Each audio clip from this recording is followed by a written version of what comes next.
Hi again then guys, and so we've got another Sleeper Spec tune set up for you today, and for any who are perhaps new to this tuning series, basically what we do in this series is we take a car which is good to some degree but has more potential than its stock form allows, and then we upgrade it in such a way that it is vastly improved, generally in terms of handling more than anything else, but in such a way that you can't actually tell that it's been upgraded. The same PP, the same power, the same weight, and the same looks, but significantly faster overall.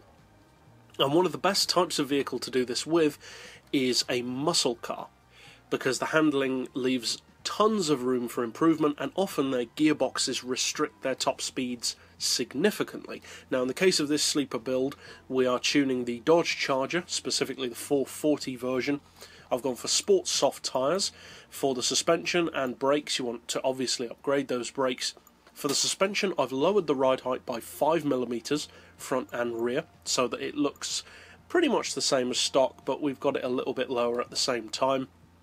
Springs have increased to 725 and 550. The dampers to 4. Anti-roll we've left on 3. We've got neutral camber and tow. For the gearbox, an auto setting of 149, and then for the individual gears, 2 680, 1.8, 1.3, 1 and 800. Now for the final drive, I've got it on 3.7, but technically you could take it down to 3.6 or even 3.5 if you want a little bit more top speed without being on the red line, or if you need it to have a little bit more draft potential.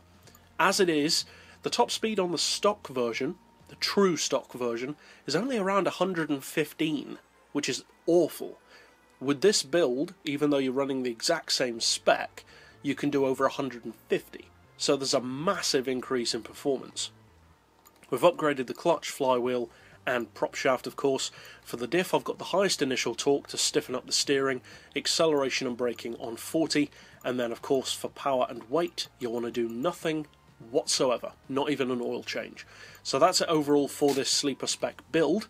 Now let's take it out to the ultimate proving ground, the Nurburgring, to see what kind of difference to a lap time this build can make.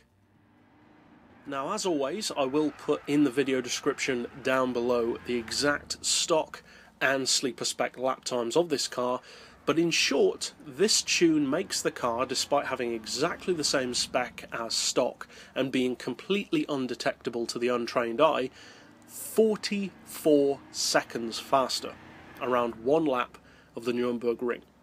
Suffice to say, that's a pretty massive difference. The stock car did it in 8 minutes 25 seconds, this car does it in 7:41. So such a huge difference, and especially considering that the PP on this car isn't actually overly high. So for its PP, that is some seriously good performance.